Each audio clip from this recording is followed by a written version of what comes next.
A knife in the dark, a life-changing choice, and a character so vivid she feels like she walked out of the song and into the next room.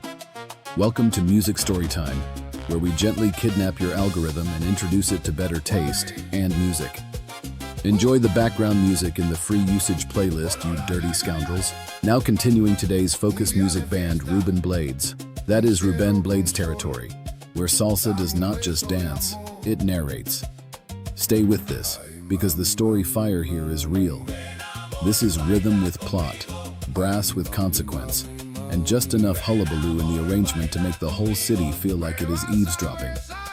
Rubén Blades has always sounded like a man who smuggled short stories into the orchestra pit. Plenty of salsa artists can move a room. Blades can move a room and hand it a moral dilemma on the way out. That is part of what makes him so magnetic. He does not just sing songs. He builds neighborhoods, trouble, memory, and human mess inside them. The percussion keeps dancing, but the lyrics keep looking over their shoulder. Start with Pedro Navaja, because this is the doorway everyone talks about for a reason. It is not just a great salsa song. It is a whole movie in a suit and hat. The groove rolls forward with calm confidence, and then the story unfolds like a streetlight flickering on at exactly the wrong moment. This is the track to check out if you want to understand why Rubén Blades became more than a singer.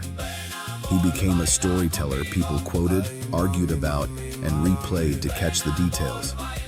Pedro Navaja does not simply entertain, it stalks. Then there is Decisiones, which turns from alleyway drama to everyday crossroads. This is one of the reasons Blades matters so much. He could zoom out from larger-than-life characters and still make ordinary human choices feel loaded, complicated, and strangely cinematic. The title says everything. Decisions. Not fate, not accident, not cartoon destiny. Choices. The song feels like somebody handing you a mirror with congas behind it.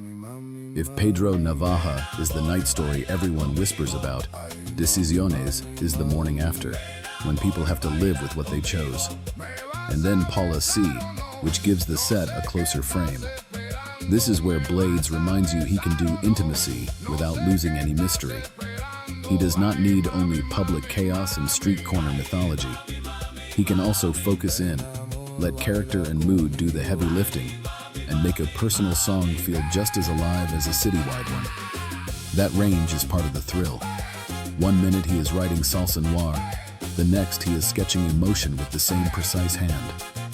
One of the wildest things about Rubén Blades is how naturally he made literary writing feel danceable. That should be a much clumsier combination than it is. On paper, it sounds like a recipe for one big intellectual hullabaloo. In practice, it feels effortless. The band swings, the horns flash, the rhythm section keeps the floor moving, and then the lyrics come in carrying shadow, irony, and consequence, like they paid rent there. And that chemistry matters. Because Blades was not just a songwriter with clever lyrics floating above the groove. He understood that the groove had to carry the story without slowing it down. That is why these songs still breathe. They are smart, yes, but never stiff. They are observant, but never dusty. They live. So line up Pedro Navaja, Decisiones, and Paula C, and you get three brilliant angles on Rubén Blades. One is the blade in the dark, one is the crossroads in daylight, one is the close-up with a pulse behind the eyes. Together they show an artist who could turn salsa into cinema, conscience and character all at once with enough rhythm to move your feet and enough story to follow you home.